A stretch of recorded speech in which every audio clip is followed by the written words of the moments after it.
Hello, viewers. I'm SB. And I'm Amabel. This is my Warhammer voice. Is it is it supposed to be an orc or? No, just a Warhammer. Sorry, that's what you think a warhammer speaks. Okay.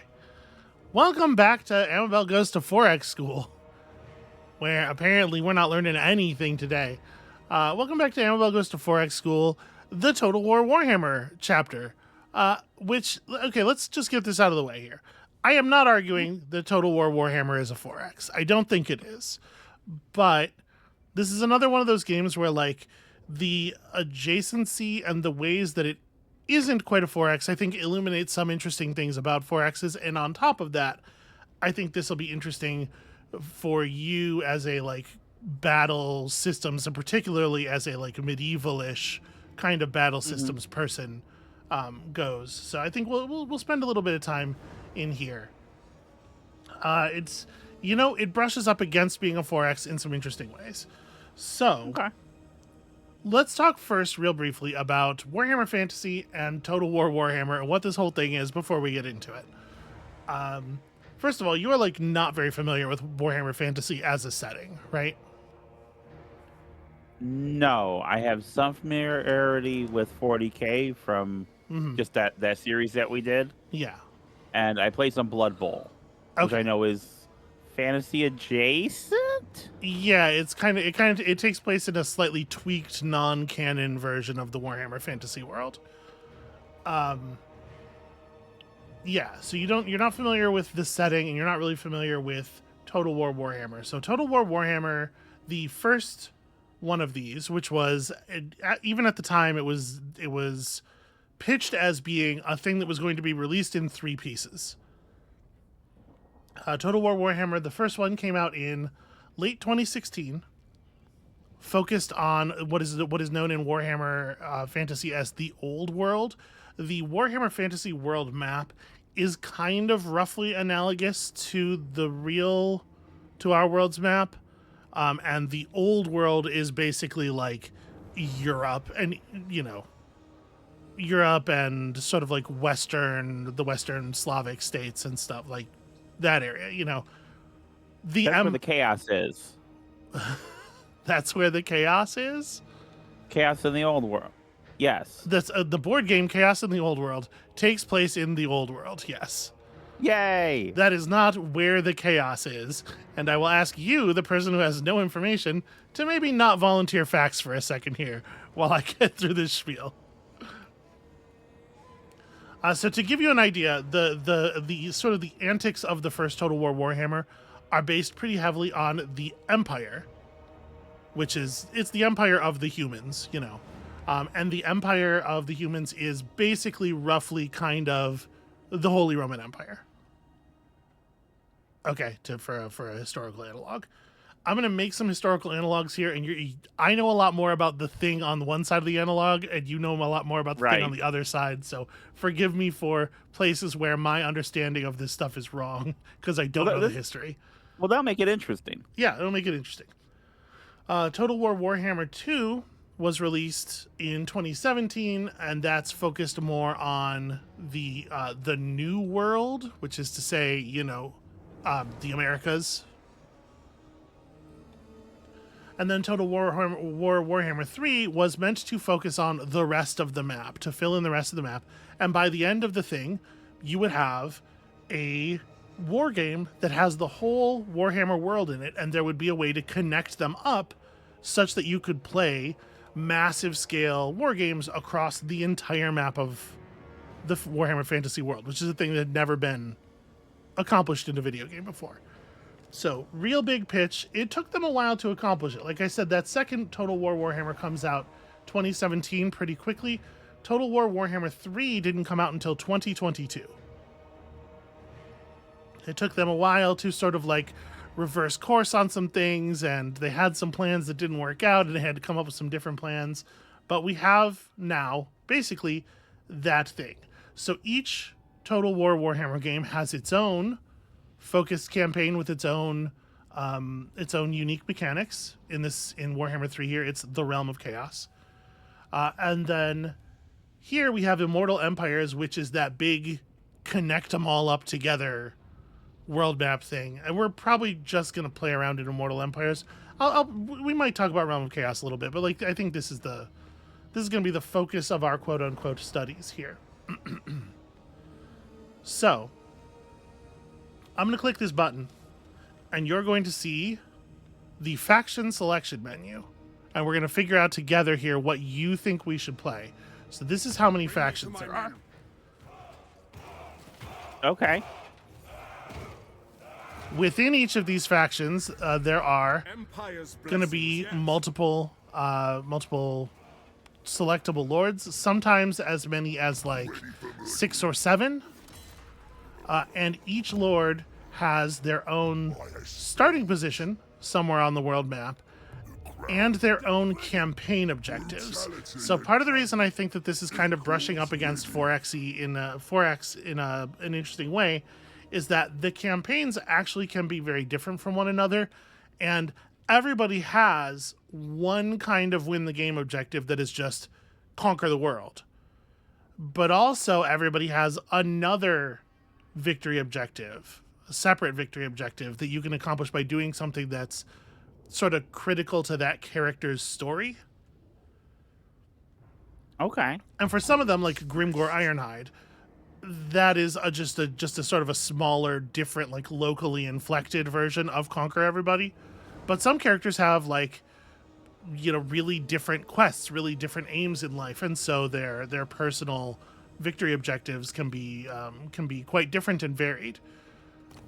So again, just to give you an idea, yeah, there's like 1, 2, 3, 4, 5, 6, 7, 8. So 24 different factions here. Probably somewhere in the neighborhood of like, you know, just 100 plus start positions that we might play. I think the lizard men have the most starters. Does anything really like jump out at you here with your somewhat limited knowledge of Warhammer Fantasy? Yeah.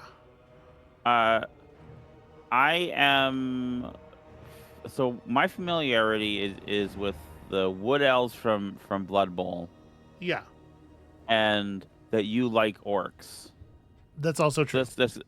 That's kind of are either of those like a good start, because I know each faction has its own deal. Mm-hmm. And if you're trying to show and there's no faction that's really systems, like this is the normal one. Good. You know, there's not really never be the case. There's not really a place to start. Honestly, the orcs are maybe a competitor for like some of the orc starts are a good competitor for like the most sort of like normal to the game systems. Like there's a couple of Empire starts, a couple of Dwarf starts, a couple of Greenskin starts, and a couple of like High Elf starts that I would say these are like very sort of normative. I guess go Greenskins though, then, because I know how much you like orcs. I do. You told me so much about orcs. I do really like the orcs. Now, to be clear, I like the orcs in 40K an awful lot. The orcs here are still they're pretty much on the thing. Do things go faster when they're red? I don't think that is so much a thing in fantasy. I'm not sure, actually. Oh. Well, that's sad. But there's a lot fewer vehicles to drive. You know? Yeah. So, we got 6 different potential starts. Grimgor Ironhide, very straightforward, leading the faction called Grimgor's Hard Boys, because the orcs are very cockney. They have very, very pronounced accents. And his whole thing is that he big and he smash. Yeah. He yell at the sky. So this is a very straightforward be tough and kill everyone around you kind of thing. The orcs in particular, you know, they have some real enmity with the dwarves. There's a lot of dwarf fighting in that campaign. Azhag the Slaughterer is an orc boss who got a hold of a necromantic, a magic necromantic helmet that may have completely replaced his mind with the mind of an old necromancer. So he's got like some scary black magic, and he's got a wyvern and stuff. Skarsnik is more of a goblin-focused campaign. Skarsnik is Skarsnik and his squig. Oh, I love the squig so much. Look at him. that's pretty good. Okay, I definitely want someone who has a pet. It might be the Wyvern guy. It might be the Squid guy. Okay. Wurzug, Oh, I Wurzug, the don't. Great Green Prophet, is a little. Yeah. Do you want to say something here? We can move on. We can move on. There is some stuff that might make you a little bit uncomfortable, sort of depiction-wise. And they made this in 2022. Well, Wurzug is, obviously a much older character than that. Almost all of the things that exist in this game come from the tabletop game through Right. the end of Total War Warhammer 2. After Total War Warhammer 2 came out, Creative Assembly, the people who make the video game, started getting a little bit more leeway from Games Workshop to kind of like invent their own material, or to help Games Workshop launch new stuff by sort of like prototyping it into the world here. And so that's where you start to see, for example, the Vampire Coast pirate vampire faction. They added some like interesting new characters. Silostra Dearfaun is a video games original, and then Big lady. yes, she's an opera. She's the revenant of an opera singer, basically. She's the angry ghost of an opera singer who was on a ship that went down at sea.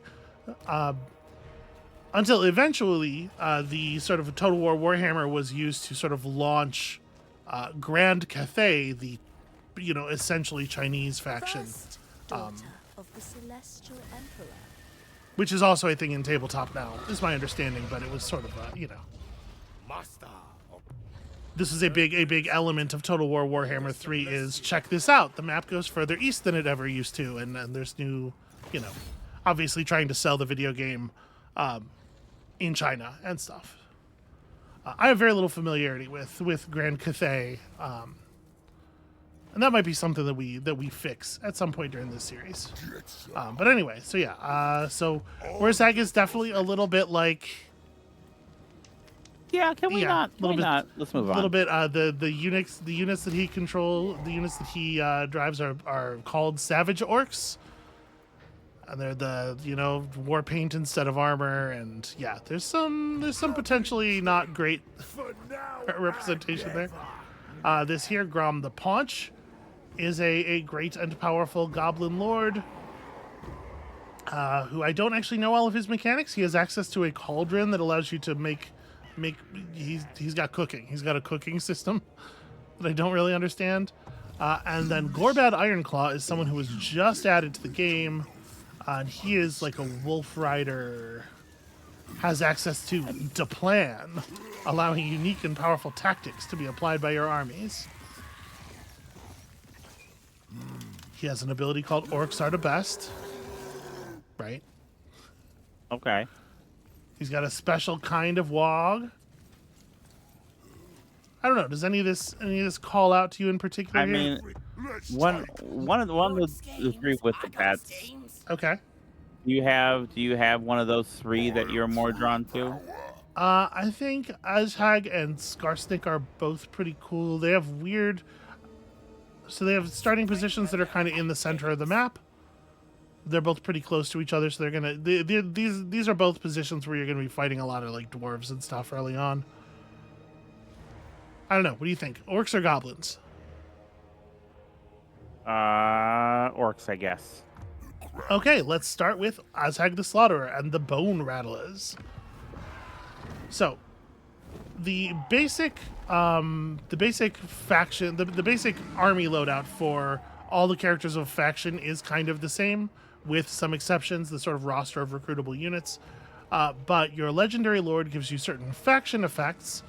For example, because we are playing as a character who is strong with the necromantic energies, all of our armies are going to be completely immune to vampiric attrition, which is a kind of attrition damage that living armies often suffer in the lands of the undead. Okay. We have some extra bonus capacity for the recruitment of giant river troll hags, a kind of unit that he works particularly well with. Our characters are better at casting Lore of Death spells, and we get some extra diplomatic relations with Archon the Black, the who is a necromancer himself, and of course the vampire counts, who are all about necromancy. And then Azhag has access to Lore of Death, in addition to the normal stuff of being an orc lord. His whole army is immune to psychology, which for the most part in this game means immune to fear. Okay. Psychological effects, yeah. There's not a lot of like talk therapy going on in the game. I know people who are immune to psychology, and it's bad for them. We get bonus income from sacking settlements. We're better at doing that than most people are. And we have Azhag's Wog, which replaces the normal Wog, which makes all of our units able to inflict both fear and terror, and also gives us a big attack and damage bonuses for 18 seconds whenever it is triggered. All right, let's get in here. Now it's only 15 minutes into the episode.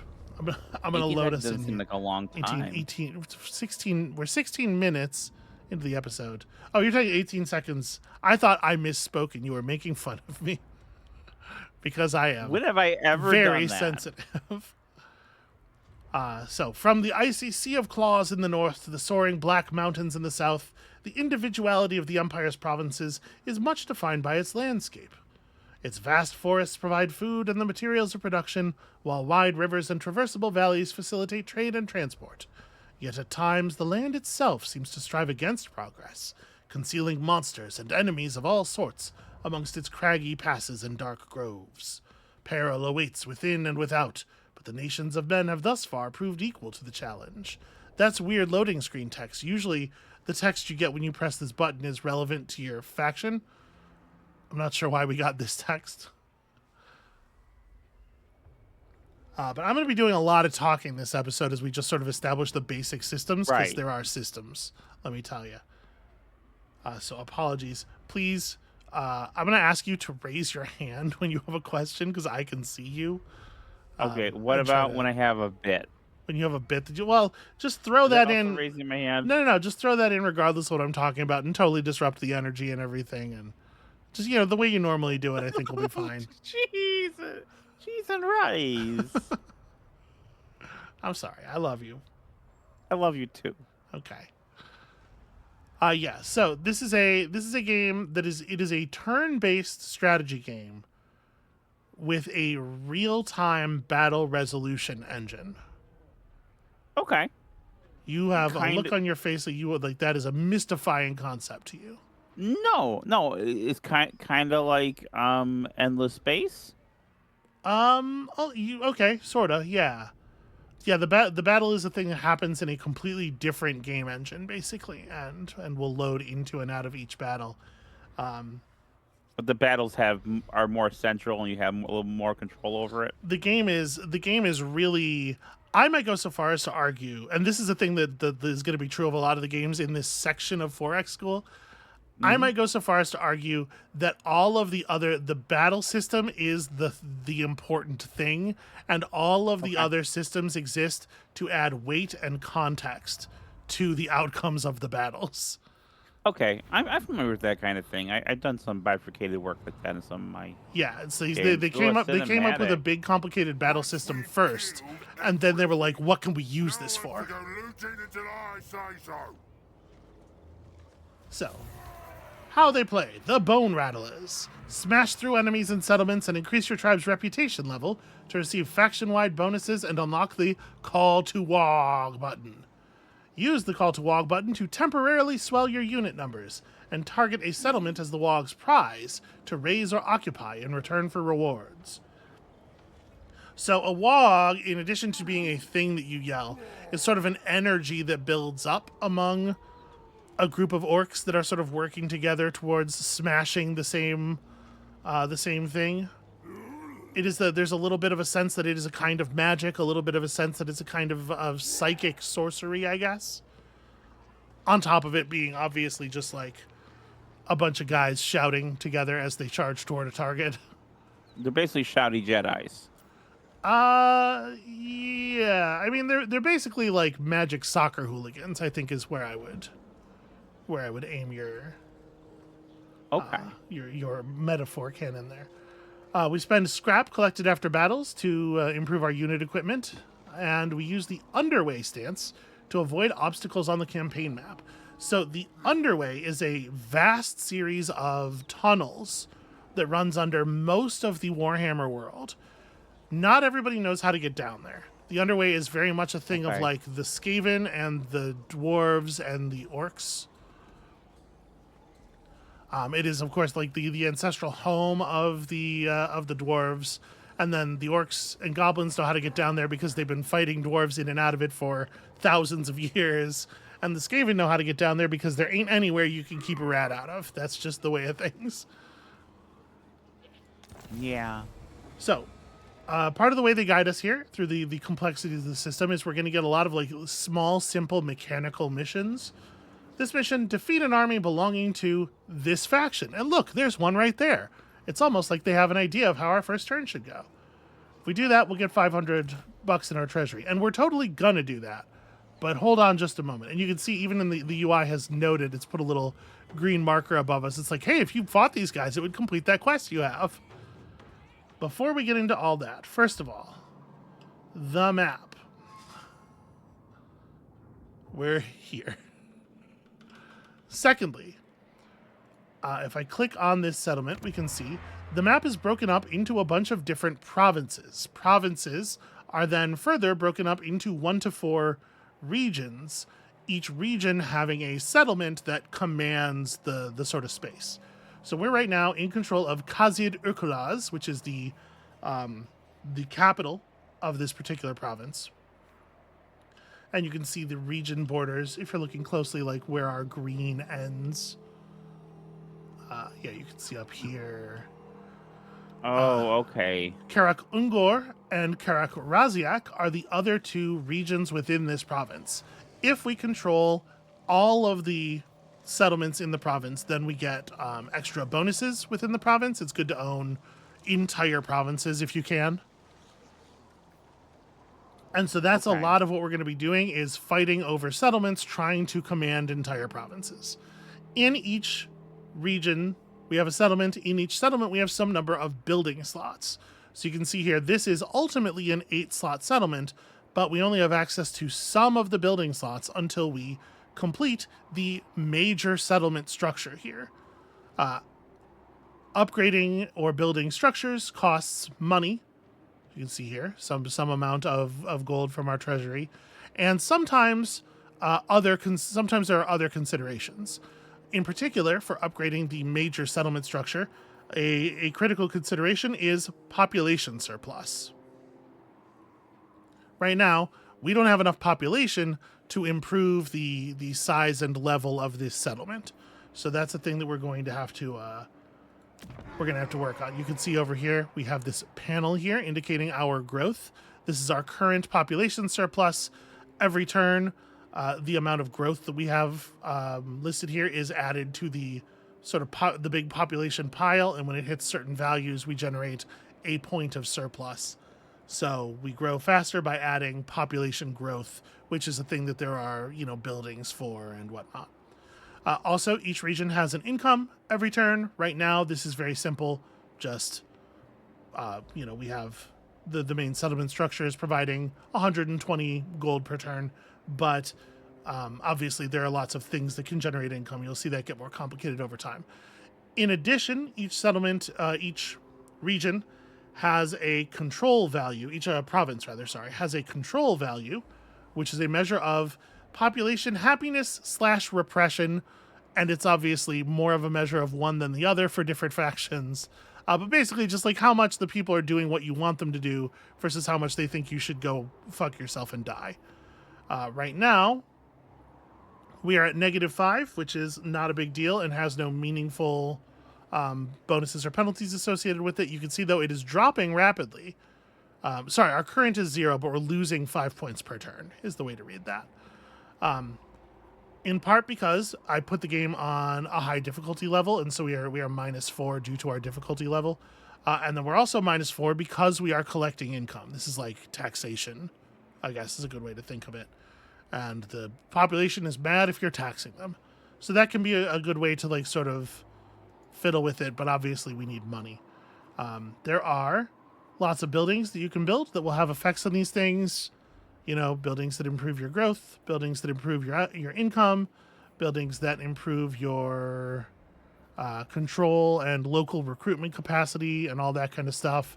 Defensive structures to help you hold areas when opponents attack them. And then, of course, in the purple and red categories here, all of the buildings that make your units. Unit recruitment is based on being in a region that has access to recruitment structures. So, in addition to that, some of the settlements will have access to special resources. We can see here, if we look at Karak Ungor's bar here on the map, we have the name, we have a quick view of some of the stats. Here's how many units are in the garrison, here's its current control level, here's its current income. Its climate, because different factions thrive in different climates. And finally, if it has any special resources, what those resources are, and the building chains they give access to. It turns out a big deposit of gold gives you access to a gold mine, which produces a hell of a lot of money per turn. And so Karak Ungor is immediately in our sights for a huge number of reasons, but first among them is the fact that it has a big fucking gold deposit underneath it, and we want that money very, very much. What's your question, Amabel? Is all this fixed? The map, the settlements, resources? Is this Yes. all? Yeah, Okay. all that stuff is 100% the same from game to game. There is a canonical Warhammer world, and this is a representation of it. There is no procedural generation, which is one of the things that definitely makes this not a 4X in my opinion. So let's talk about that combat system a little bit, shall we? Yeah. We see here figures on the map. These are representations of armies. An army is a lord and potentially some number of additional combat units. An army can just be a single figure, the lord of the army, but there always must be a lord who is in charge. In our case, of course, our first army is led by our legendary lord, Azhag the Slaughterer, who has all of these statistics and all of these abilities. Stuff is complicated. We won't always have time to stop and look at every little thing, but just to go over some stuff really quickly here. Armor is, of course, just a measure of damage resistance against the kinds of things that are resisted by armor. I'm going to ask you to sort of use your common sense for that for the moment. Leadership is a little bit oddly named. It would probably be better called morale, but it's called leadership in the tabletop game, so they call it leadership here. Okay.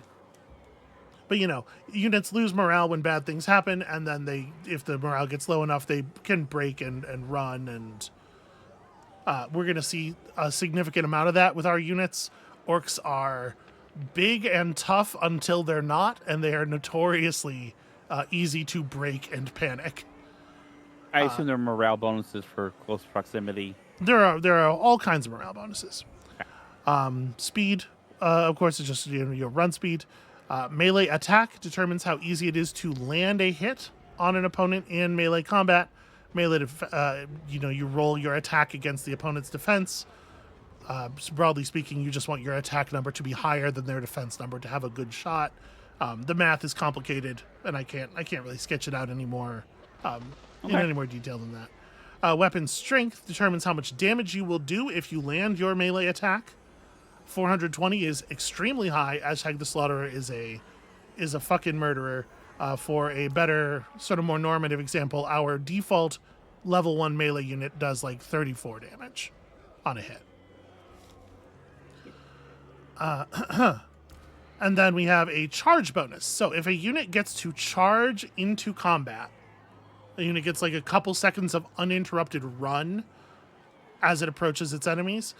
It will get this bonus to both its melee attack and its weapon strength for, I believe it's like for 8 or 10 seconds of engaged melee. And obviously you'll see that number be very different from unit to unit. Infantry units tend to have a pretty low value. Cavalry units tend to have a much higher value. Okay. In addition, you may see some like extra bonuses here. There's all kinds of specialty damage types. These orc biggins have a bonus versus large, so that that appears in the weapon strength category. But it's important to note that it is a bonus to damage and to melee attack when fighting units of the described type. Large in this game means horse or bigger. Okay. So these are like anti-cav units. Okay. So our starting army here has, of course, Azhag himself, big scary man. He looks like this. He's got these weapons. Characters have equipment slots and skill trees. And we're going to get into all that stuff later. Legendary characters probably also have quests that will earn them legendary equipment. These quests are unlocked by leveling up. We'll get into this stuff later. In addition to Azhag, the badass infantry spellcaster, armor-piercing lord, we have some basic infantry units, some big scary infantry units. They are bigger and arder. And you will note that their weapon damage is a little bit more armor-piercing, not so much more. You can see the sort of distribution of armor-piercing damage versus normal damage. We have a unit of Forest Goblin Spider Rider Archers. So these are cavalry archers that do not do a lot of damage under any circumstances, but their weapons are poisoned. Poison in this game is not a damage over time thing. It is a stats reducing thing. Any unit that gets hit that's with interesting. Any unit that gets hit with poison is suffering these penalties for several seconds. Okay. And you can see it notes both the arrows and their melee attacks are poisonous. And they have a reasonable range, pretty crummy charge bonus, really bad melee attack and defense. They are not good contact cavalry. They are not good charging cavalry. They are shoot with arrows and run away cavalry. We have a unit of trolls, which are just big smashy. Trolls have regeneration. It is worth noting, just so that this is clear, in Warhammer, everything that has regeneration is automatically weak to fire. Okay. Regeneration makes you weak against fire. And these units cause fear. So fear and terror-causing units have a tremendous effect on the leadership of units that they get into combat with. However, any unit that causes fear is immune to fear. Any unit that causes terror is immune to terror. Okay. And then finally, we have a unit of Goblin Rock Lobbers, which are they're catapults. They're exactly what they sound like. They lob rocks. Okay. We've also been started with a hero, an orc shaman named Masha. Heroes are interesting units in that they can be part of an army and function as a military unit, but they can also function as agents on the map with a variety of different abilities and effects.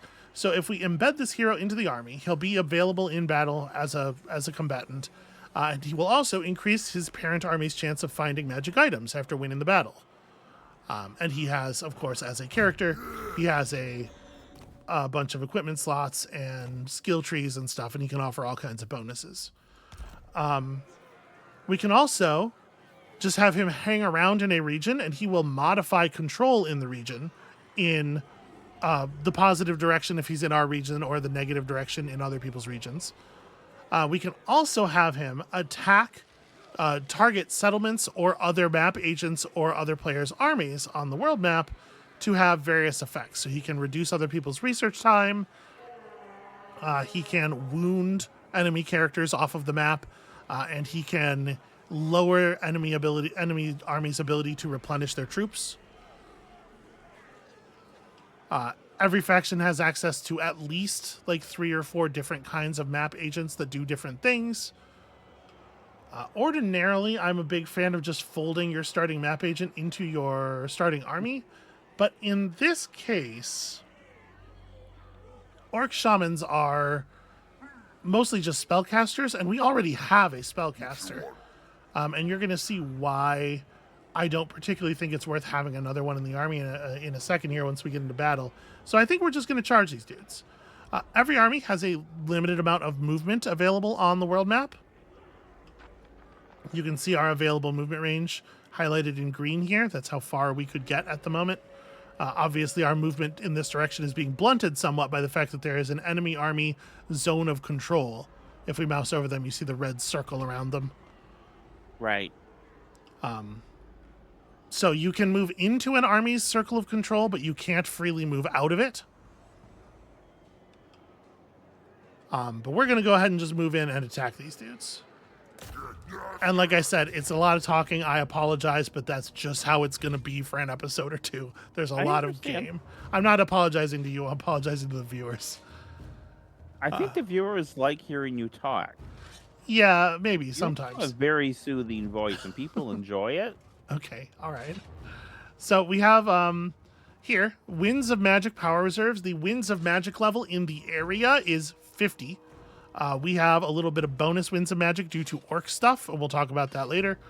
But when you are in combat with casters, all of your casters draw from the Winds of Magic pool, the same Winds of Magic pool. So having more casters doesn't give you more spells cast over the course of the battle, but it might give you access to a wider diversity of spells because that Shaman and Azhag probably have access to different lores.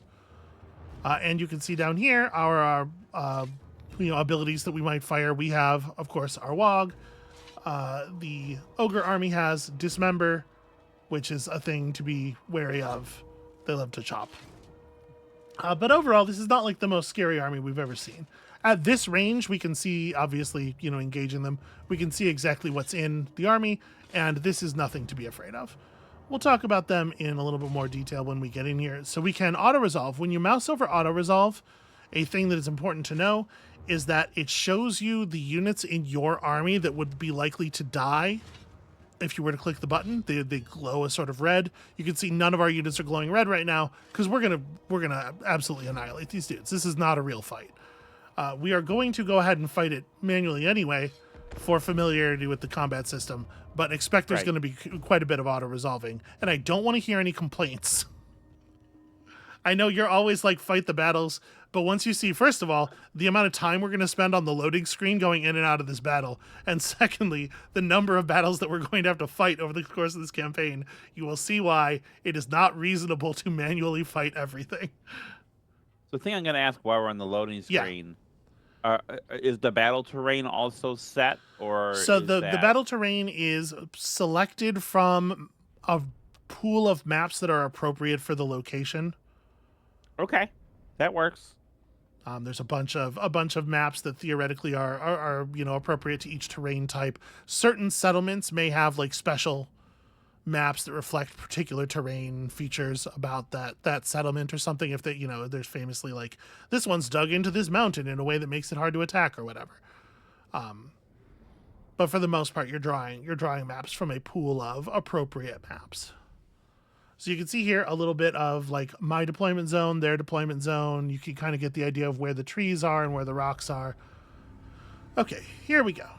So we can put our units in our deployment zone. They can put their units in their deployment zone. That's all pretty straightforward, right? Yeah. Oh. What's up? I mean, I just like seeing like a unit that is made up of multiple bodies. Oh, Amabel, I think this part of the game you're going to fucking love. So like, here's our rock lobbers, which are made up, of course, of the rock lobber pieces themselves, but also the functional the crew that makes them work.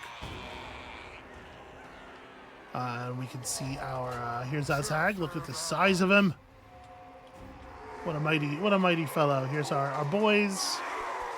These are the normal boys. The big ones are over here. Here we got our trolls.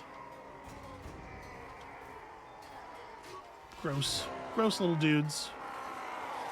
It is worth noting that the trolls have a fairly high speed relative to a lot of our army, and so they're kind of sort of functional as cavalry, given our makeup here. And then of course we got our spider guys, and our spider goblin riders have the Vanguard deployment trait, which allows them to deploy outside of our normal deployment zone.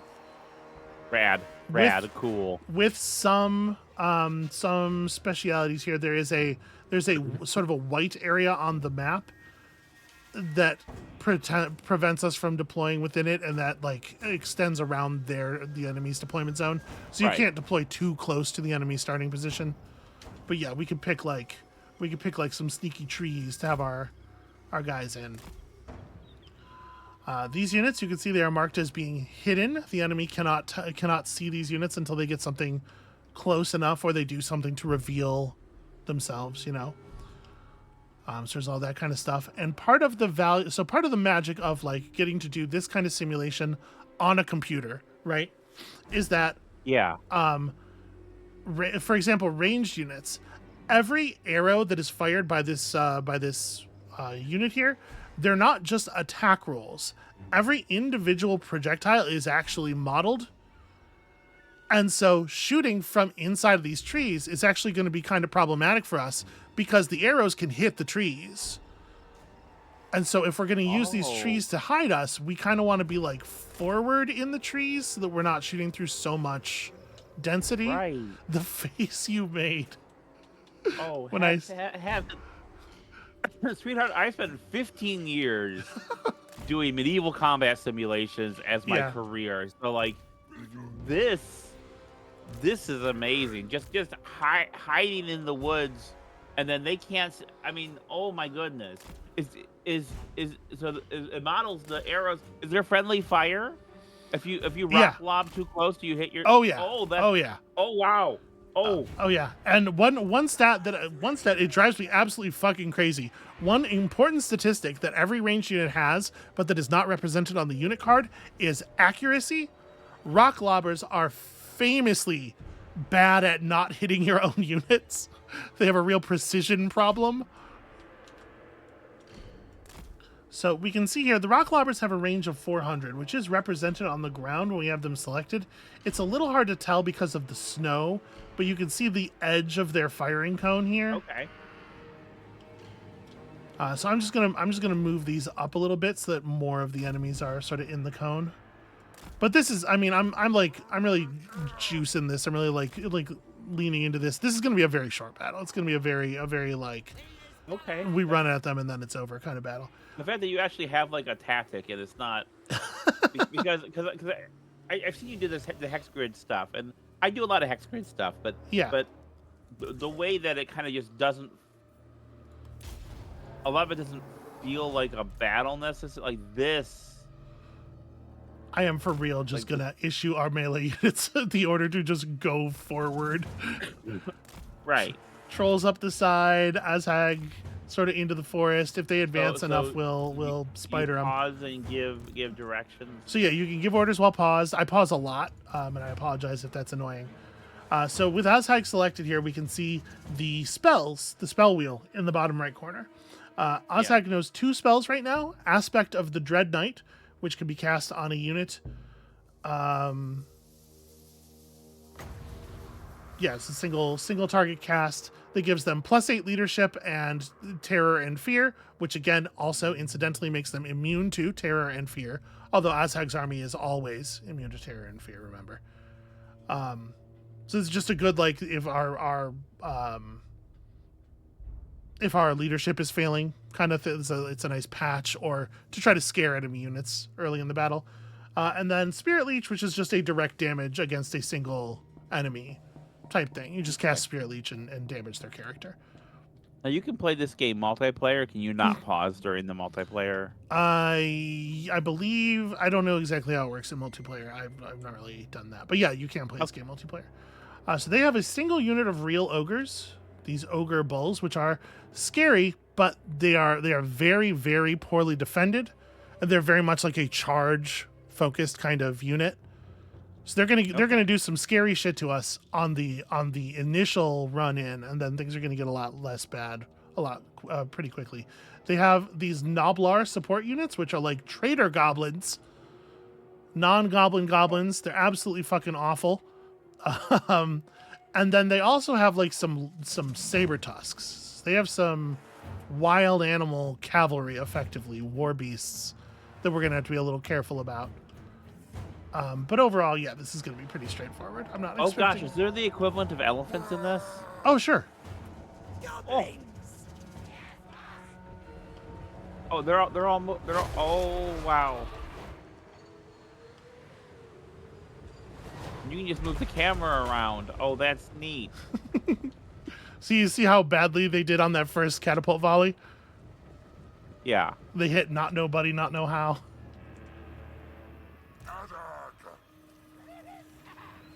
I will absolutely engage a unit of saber tusks with Azhag. Oh, they have their own sneaky units. All right, this is the part where we move the goblins up the side, and it looks like they came right at us pretty aggressively here. So I'm going to start moving the trolls in for that flank now. All right, they hit us with the boys. I think I'm gonna have these big uns charge the saber tusks that have sort of gathered onto Azhag. That should be a pretty quick win there. They do have one other, of course they have their own lord, so that's the thing we got to worry about. I will just throw a quick spirit leech on him, and then yeah, I think the other units here are just gonna charge. I'm just gonna set up one-on-one charges. We're just gonna keep doing the thing. The goblins will do their fucking level best. The trolls will get in here. And we're just going to shoot at the enemies from behind with the spider cav is my plan. Okay. To minimize friendly fire incidents, for one thing. But also because being shot at from behind is really bad for your morale. Ooh, big catapult hit there. You can see Azhag has been knocked over by the charge of these war lions. Here come the trolls. Come on, guys.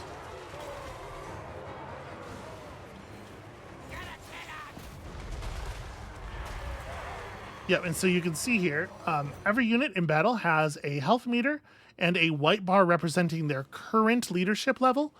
Units that have ranged weapons have an additional orange bar representing how much ammo they have left. As you can see, these units are they are miserable. Friends routing, exposed flank, under missile fire, getting my ass kicked. Somebody hit my unit with an artillery piece. So they are going to just absolutely shatter in a second here. And you can see that's happening kind of all over the place. This unit here, the Sabertusk pack, the little exclamation point is indicating that they are currently out of control because they have the Rampage trait. So their leadership is shredded, but they're not going to run because they're too bloodlusted. So what's going to happen to them instead is they're probably just going to be completely annihilated in combat. They should be running, but they're too angry to run. And you can see as we do damage here, we're generating WOG points. And when we get enough angry, we can press this button and all of our units get terrifying. But overall, the battle's just kind of going the way the battle was always going to go, you know? All right, we're starting to see routes. The white flag goes up when the unit is running away. Stay on them. Don't let them leave. Nobody escapes. That's grim. Yep.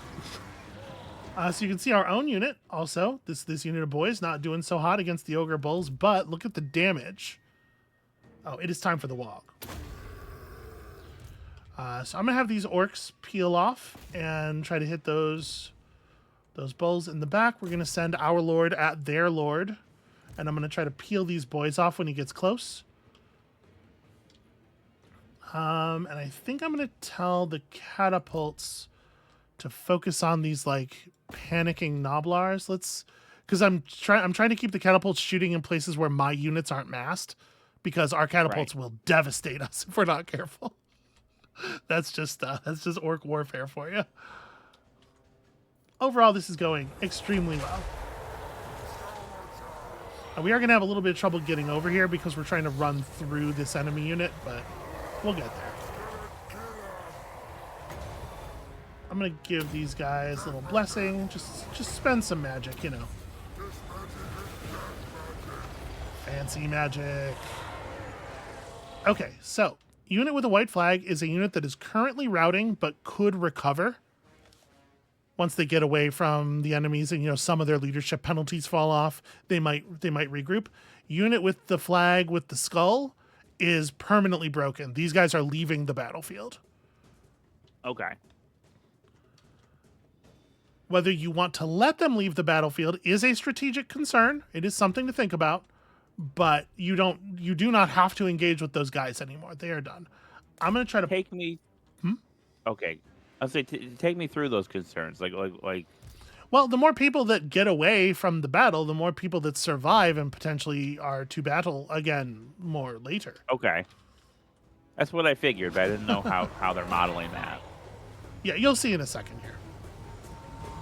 So we're kind of all over this dude, and he is having his way with the normal orc boys. The big uns should have an easier time, and I'm trying to get the boys to retreat, but you know, it can be a little... Combat can be sticky. You don't always get your way when you give an order. I'm trying to make sure Ozhag gets into actual base contact with the boss, because I suspect Ozhag is a much better fighter than their boss is. And yeah, over here I'm just chasing down runners. Okay, so see, this unit of Noblars that broke earlier did in fact turn around and come back on us, and they're going to get absolutely annihilated in combat against these boys. And we'll see them break again pretty quickly. All right, I think Ozhag just took a direct hit from the catapult. Oh, no.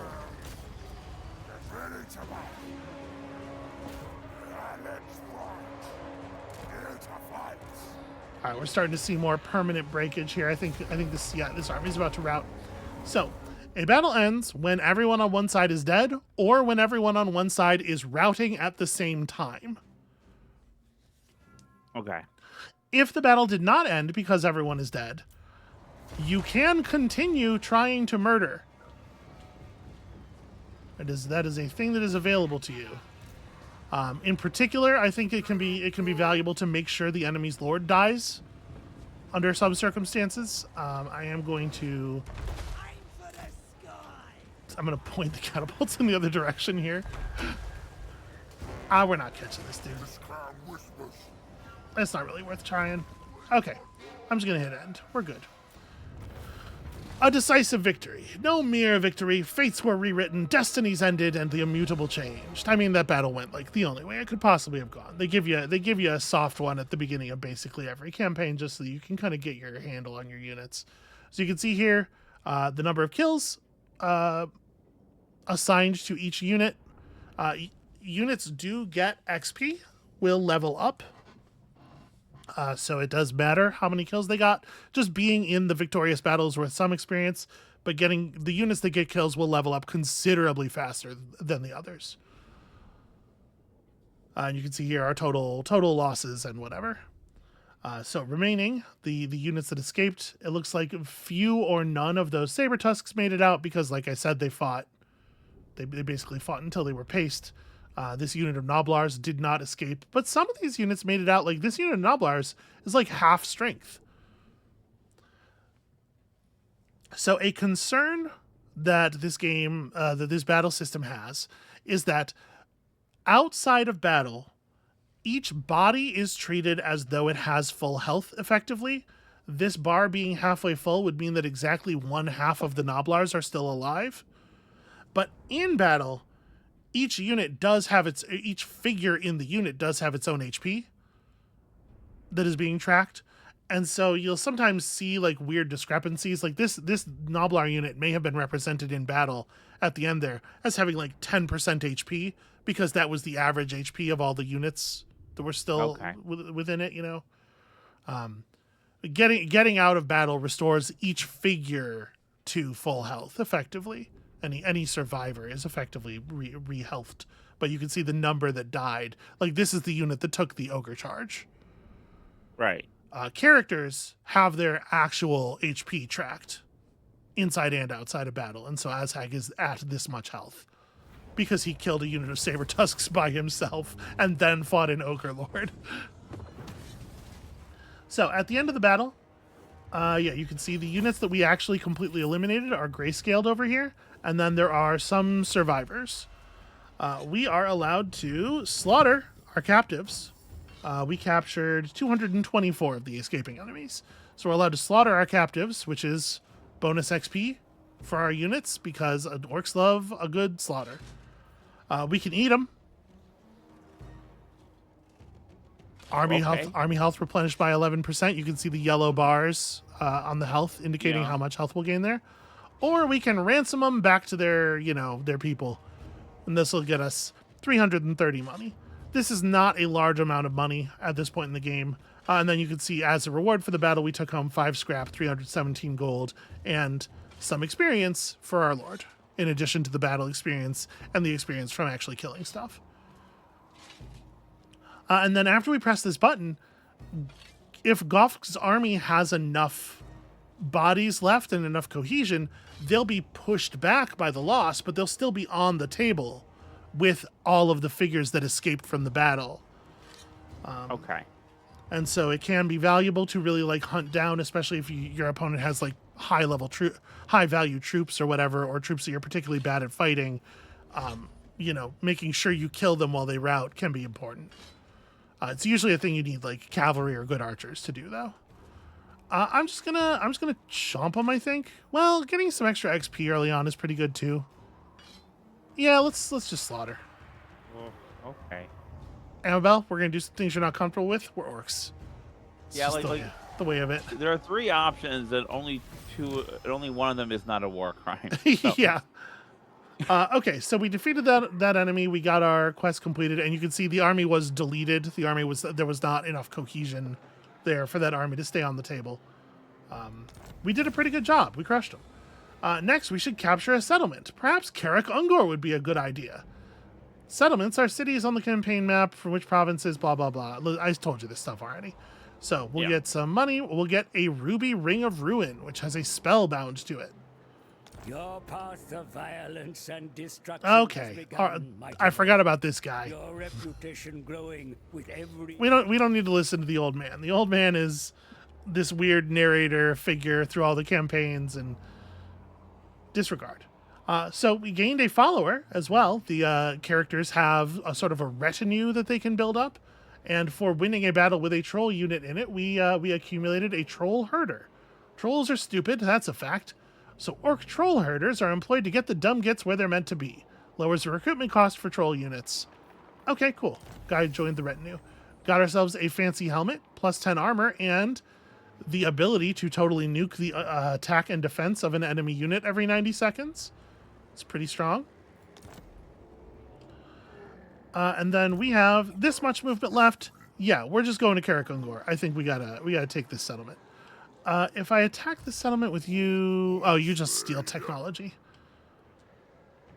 Yeah, I don't think we really gain anything from putting Masha in the army. We're going to attack this settlement. But first, we leveled up, Amabel. Characters have essentially 4 different kinds of skill lines that they can learn. Yellow skills improve that character's combat abilities.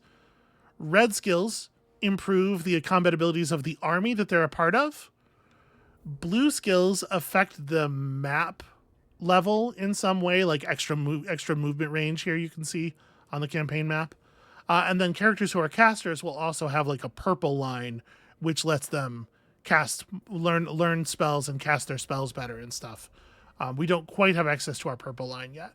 But so yeah, we can gain 5 melee attack or a bonus to the amount of leadership that his leadership aura projects onto his army, or Route Marcher. We're going to start with Route Marcher. I think it's pretty much always correct to take the movement distance. Okay. And let's go get that settlement. Yeah! Azhag is here. And if we auto-resolve this here, you can see what I was talking about. They'll give us the win, but we're going to lose our unit of both of our units of boys in the offing. And you can see the settlement garrison is 3 units of Noblars, 4 units of proper ogres, and then a unit of Noblars with slings, which are probably not very effective in combat, is my guess. For the sake of time, I think I'm just going to accept this. Listen, boys, we'll get more, okay? We're just going to take that auto-resolve. We do indeed lose our unit of boys. And you can see our units are starting to accumulate rank as they accumulate kills. There were a lot of Noblars in that battle. 696 enemy figures died, and the units of Biggins killed 150 each.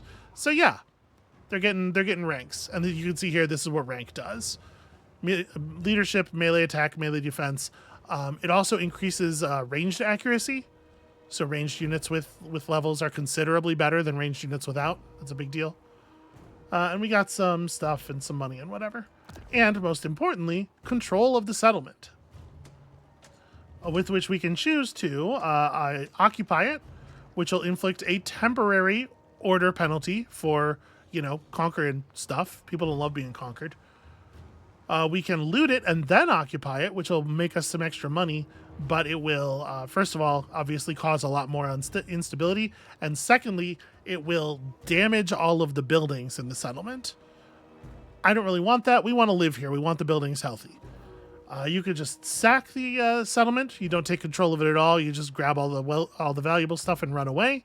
Our army is extra good at sacking, remember? So this is quite a lot of money compared to the other options. Or we can just burn this shit to the ground. The settlement marker will stay and it can be reconstructed later. But yeah, we'll just destroy the entire thing. There will be no buildings there for anybody. And we'll get some reputation and some scrap and whatever. We're gonna occupy this. We wanna build a gold mine here, right? Yeah. It is actually important to us that this be here. Okay, our next mission is capture an entire province. And we are, if you remember, now 2/3 of the way onto that. And it's that same clan of ogres that is in control of Karak Raziak, the only thing keeping us from owning our province. So, of course, further conflict with them is basically inevitable no matter what. If we go and take that settlement from them, we'll get some money and some stuff, whatever. Again, basic, just really, really basic mechanical guidance through the quest system. I am going to prioritize here, like I said, a cave of shinies over everything else. We love gold. Gold is very important to us. Back in our larger settlement, I'm going to build us a growth prioritizing building here.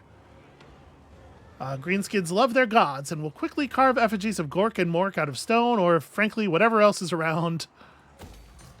This growth building also increases the casualty replenishment rate of armies within the region, which is cool. You can see here, armies that end their turn in friendly territory will get some replenishment for free. The amount of replenishment you get is increased substantially if you end your turn inside a settlement, a friendly settlement. So you can see we're sort of putting ourselves back together, but it's going to be a couple of turns. We took some hits. That was a lot of fucking ogres. So our man leveled up again. We'll deal with it in a second.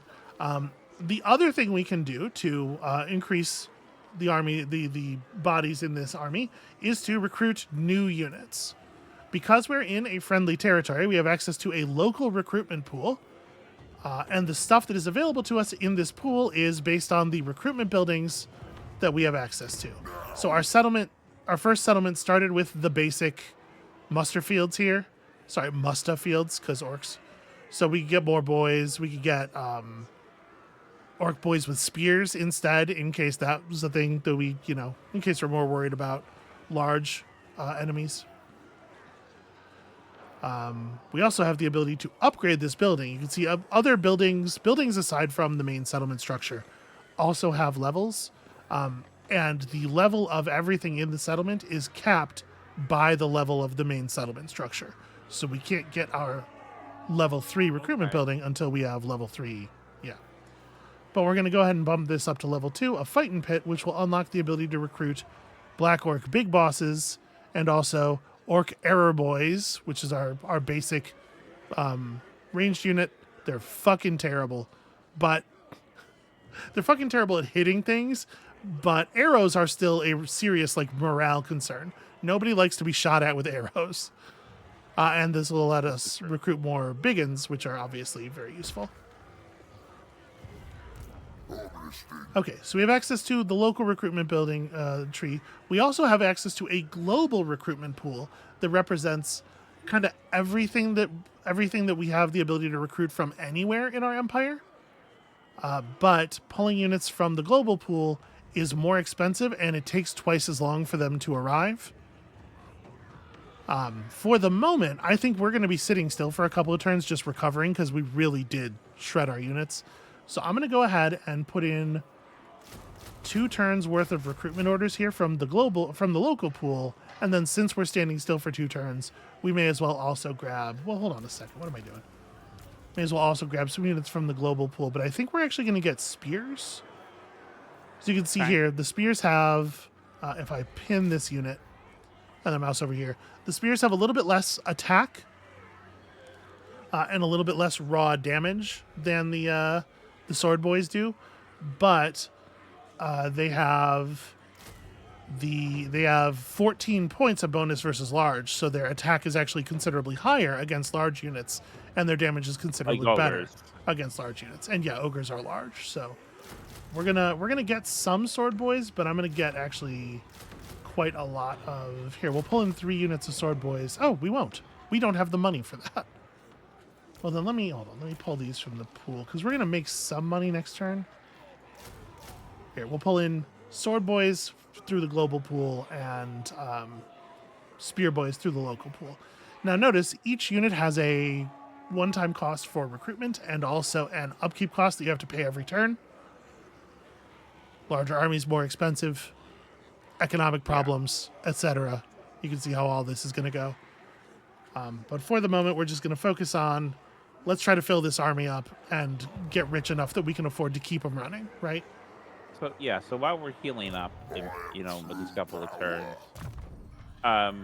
so I know you picked the auto resolve to save time, but if you had manually resolved it, do you think would have had a different outcome? You would have. That's a great question. Not lost those 2 units. I have no idea. So you can see here, we also have the ability to spend scrap accumulated to purchase upgrades for our units. We can sort of like cobble together improvements, but doing so requires not just the scrap, but also the appropriate technologies. Because Amabel, would you believe it? There's a tech tree. Big thinking. So we have to be researching something here. Let's just look at these really quickly. So the orcs have been reworked since the last time I played them, I believe. I think this tree looks different to me than it was, so I don't know it anymore. Eager to fight gives us bonus melee attack and leadership. I'm sorry, you have to read the quote text. I'm sorry. The lads keep charging ahead to get there first. Is that what you wanted? Is that how we? Okay. So yeah, melee and leadership bonuses. You can see which units exactly it will apply to, and then if we get that, we can unlock armor and weapon strength bonuses for all orc units, orc infantry units, including the bigger ones, which is kind of cool. Big boss business increases the functionality of our heroes. Because the goblin big boss is one of the hero types. Sweetheart. Yeah. I'm not doing it. You didn't read. We're not doing all of the... Amabel, there's so much fucking text. Can you just do that one for me? No, I'm not doing that. And then up here you can see like there's sort of like a goblin focus on the top and an orc focus on the bottom. And then a hero focus through the middle until they eventually all align at bigger and better bosses. I think I'm going to grab the hero line first because there is a campaign movement range bonus available early on, and I value campaign movement range extremely highly over basically everything, as you will see. There's also here the ability to recruit WOG mobs. We'll talk about this later.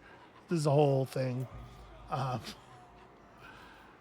What else do we need to talk about? Okay, objectives, campaign objectives. So, here's how we win. Like I said, everybody has this. The domination campaign victory is one of the types of victory. Occupy, loot, raise, or sack 272 different settlements.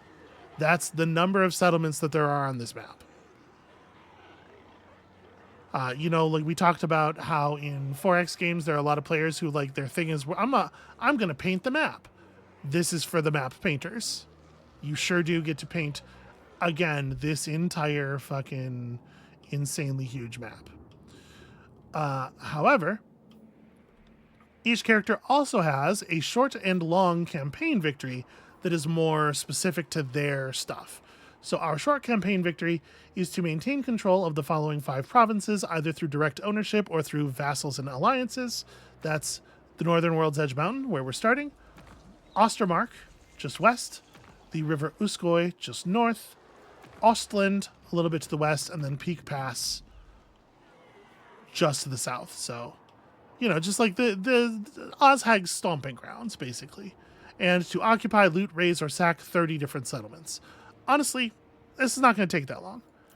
The long campaign victory is to do all that and also just kind of spread out a little bit more. In this case, is a pretty straightforward one. Again, this is what I would probably call a pretty normative campaign. But as you'll see, because we're going to look at least a few different starts, there are some characters who have much more sort of like personality-specific, flavorful, weird, short and long campaign victory goals. Okay. Then we have Masha.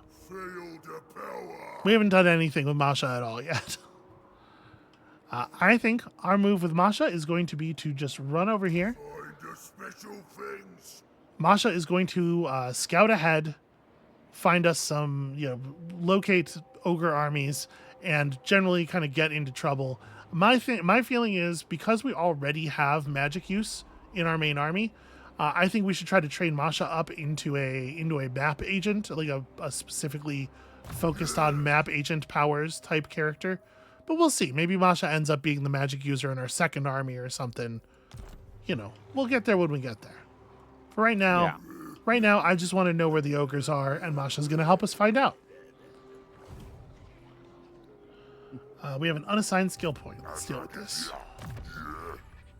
So you can see here, once we've spent a skill point here, it gets us access to this box of skills. Once we have spent at least 4 points in that box, we'll be able to move up and grab Ironhard, which increases casualty replenishment rate by 30% for this character. To be clear, that's not increasing a certain amount by 30%. It is referring to 30% of his health bar. Okay. Once we have this, he will gain 30% HP every turn at end of turn. So makes him real good at fighting and continuing to fight. And then once we get that, we'll be able to move into the next box. And once we have 4 points from that, we'll be able to grab Renowned and Feared, which is a good kind of general purpose hero buff. You can see it improves the rank at which units are recruited into this army, and it gives movement range, and it lowers the upkeep cost of every unit in the army. It's just kind of generally very good. Okay, so that's why I kind of want to focus on blue stuff first, but you have a question. That makes sense. Under the Ironhard, it had Lord's Army also in parentheses, so the army also would have plus 30% casualty replenishment. It is right? a plus 30% replenishment for this Lord within this Lord's army. That is just the way that effects are formatted. Okay, that's all right. Well, it does what I said it does. Right, but I saw the parentheses and I was confused. Yeah, no, it's just specifying that this is an effect that affects this Lord's army, which is kind of nonsensical in this case, but you'll see it's common formatting. Okay, yeah, I did believe you, by the way. I wasn't doubting you. Okay, so we're going to pick up 4 skill points in here. We can grab bonus income from sacking settlements, bonus income from looting settlements, bonus income from raiding, and additional evasion chance when tunneling. So we haven't really talked about different movement modes, like different army modes, like raiding and tunneling yet, and we totally will. For right now, my feeling is we'll probably get the most use out of this, I think. There will be occasions where we don't necessarily want to fight everyone all the time. We would like to be able to determine when the fighting happens, Right. Okay. We are finally ready, Amabel, to end our first turn. That was all one turn. That was a single turn. Also, up here, notice we've been talking about reputation a little bit. This is where our reputation is tracked. Our reputation goes up when we win battles and when we do violent orc stuff like burning down a city. Our reputation goes down when we suck and are bad. You can see as it gets higher, bonuses get better and better. And eventually, when it fills up all the way, we get the ability to call a WOG at the map level which will let our armies be joined by additional units above the normal army cap. And we will just swell to horrific sizes and go around crushing things, and it'll be great. You can see we got 5 reputation this turn from fighting a battle, or from fighting 2 battles. So, cool. Thumbs up. All right, I'm going to hit end turn, and then the game is going to go through the turns of every other faction on the map. So you will notice that there are 289 other factions on this map. Oh, we do not have vision of most of them. We have not met most of them, and so you're going to see a lot of question marks flash past. The good news is each individual faction is very small and simple at this point in the game, and so their turns go by quite quickly. You will also see that the total number of factions will have fallen before the end of the turn. In fact, it has already fallen some. Over the course of the first 10 turns or so, that number is going to contract considerably. But it does lead to, it can be quite different from game to game of Immortal Empires, who survives, who gets powerful, who takes control of their region, and so you can get some interesting differences at the large campaign level. You can see there, the ogres are starting to draft themselves a new army down there in Karak Raziak. And we're down to only 283 other factions already. This is something that, the 4X games you show me, they track a lot of different things, but this feels like is operating on a very different level as far as the amount of stuff is tracking and the detail to which it's tracking it. Mm-hmm. It must take a lot of computer power. I don't know how computers work, so I feel like I would have had trouble running this on my old laptop. That is likely true. So we're going to go ahead and grab... Ooh, well, you know what? Let's talk about what we want to go ahead and grab here. Do we want to just fill up our unit slots with these simple units, or do we want to maybe grab some cavalry? So we have access to simple squig herds. You can see here, not necessarily the most powerful units in the world, 26 attack, 20 defense, but they have a pretty solid bonus versus infantry and a pretty okay charge bonus on a decent movement speed for a 2-legged unit. So the idea is you run these around behind people, you sort of hammer and anvil with your boys. They're probably going to die in the process. They have rampage and they're not very tough, but they do have that value. You also have access to snotling pump wagons. So a snotling is to a goblin as a goblin is to an orc, basically. It's like what if more goblin-y. But you can see this thing is also kind of the same. It's water powered. It's like water pressure powered carts with a guy with a bow riding on the back. You can use them for charging people, and once again they have a sort of a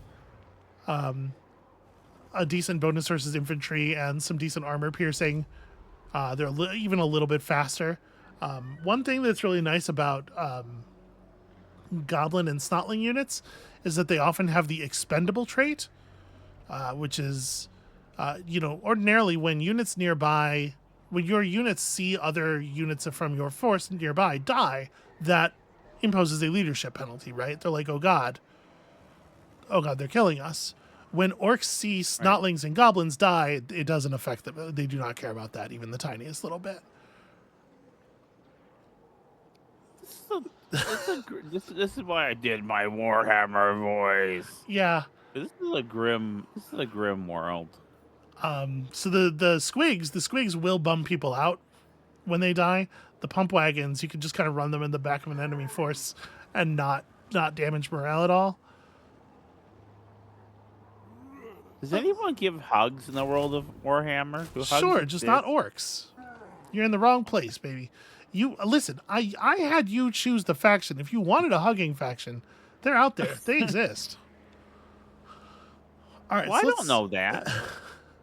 How would you not know that? All right, so you can see we spent all of our money, basically. Our improvements are going through, but it's taken time, and we're broke again because we bought lots of units. So next turn, all of our recruitment will complete, and we will be at 16 units, and most of our units will be pretty healthy. We still have 1 unit of Biggins that's kind of struggling to recover.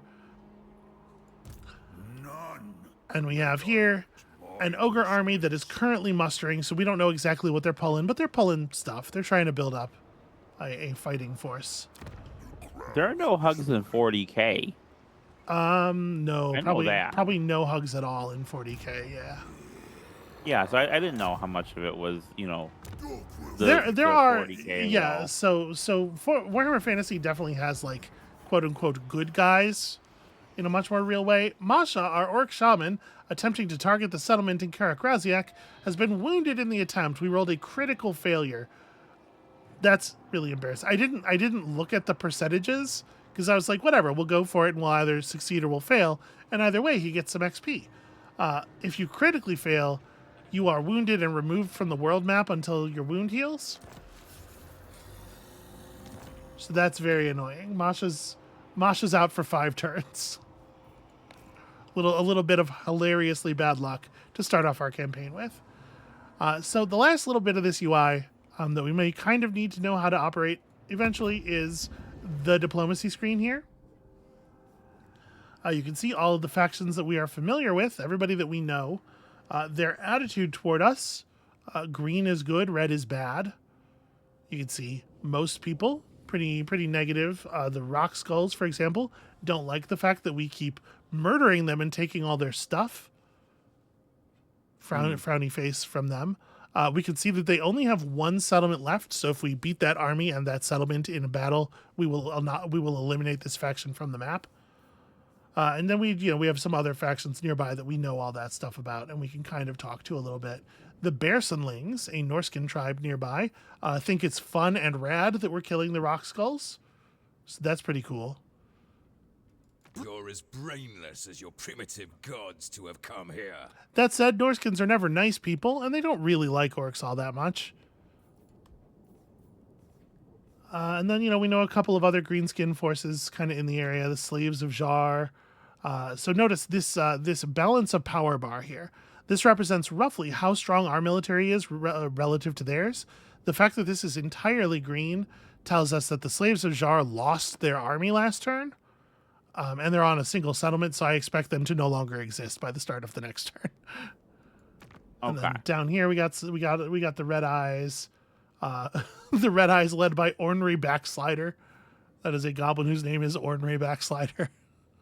He's named after some of my bowel movements. That's not great. Amabel. I have difficulty. I have I IBS. didn't say you It's not didn't. my I just fault. don't know that we need to all hear it. All right, so I'm going to hit end turn again because what we're doing here is mostly just resting, waiting for recruiting to finish and stuff. And then we're not actually going to do anything on the coming turn, but I'm going to show you one more thing before we call it here. Oh, we're So going to 280? you can see where numbers continuing to tick down. Once the faction positions sort of grow and get more complicated, you'll see individual turns start to take longer, but also there will be a lot fewer of them. So I have a question. So Yeah. you don't play multiplayer, so maybe you don't know this at all, but like, how many players could you have? I'm sorry, that You dude have to- finished his recruitment? He's done? Oh, sweetie, that's not... Oh, no. So you can play campaign mode with one other person. Okay. And then you can do... Now you it's can do... 280. No. And then you can do battles with... I don't know how many. At least 4. I know you can have up to 4 players in battles at least. So yeah, this we finished our technology. That's cool. We had a quest to recruit 5 new units, and we sure did do it. Hey, look, a Dawnstone, which gives 15% physical resistance to whoever equips it. That seems actually pretty relevant. Let's make sure our man here has his Dawnstone. Also, the Fireball Ring. I think we should equip the Fireball Ring. And we got our Helm of Discord on already. Equipping stuff is instant, I believe, if you're inside a friendly territory, or it takes like a turn or two out in the field for equipment changes to take effect, I believe. Yeah, he recruited 5 units. We only have information on one of them, its type, and not its current population level, because we don't have good scouting information, because our scout somehow got himself... I don't know if he tripped and fell on his sword or what the fuck happened, but it's a very annoying way for the campaign to begin. So the last thing I'm going to show you here is this. Stances.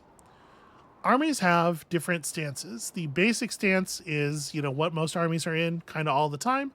But you can set your army into different stances to change how its movement behaves, and maybe also some other things about it.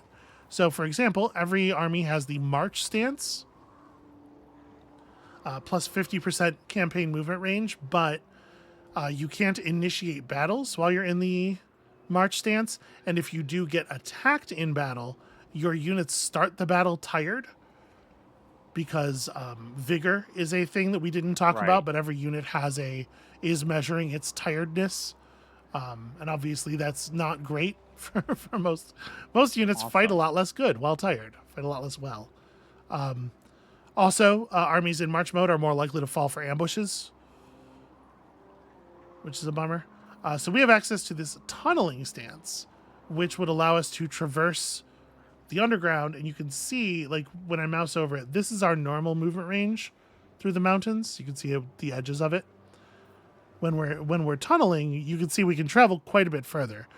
Tunneling is actually just like an as the crow flies circle around your army. Okay.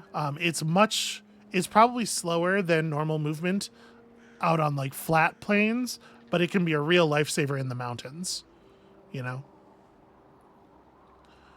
and then we have access to this stance called Raiding Camp. In the Raiding Camp, we most factions have access to the ability to sort of garrison on the move, this encampment stance, which allows you to access recruitment while you're not in a settlement, and also gives you some, the ability to heal and whatnot. And then also a separate raiding stance where you are siphoning off income from the owner of the settlement that you're, the province that you're in, and you're degrading their order and whatnot. Orcs combine those two stances into a single thing called the Raiding Camp, where you raid and also encamp simultaneously. Okay. Which is fun and powerful and awesome. So yeah, that's what these guys have done. They've stepped forward out of their out of their settlement to get closer to us, but they then encamped so that they're continuing to gather units. They have made a huge error here, stepping out of their camp with only 5 units, and we're going to annihilate them. However, we're not going to annihilate them right now because the episode's already 90 minutes long. Okay. So I think this is where we're gonna hold it for the first episode, just like the very basics here. Amabel, do you have thoughts? This is rad. I like the combat system. I like the way deployment matters, like the way it gives a sense of the geometry of a battlefield, which is something that's I find very difficult in a lot of combat systems.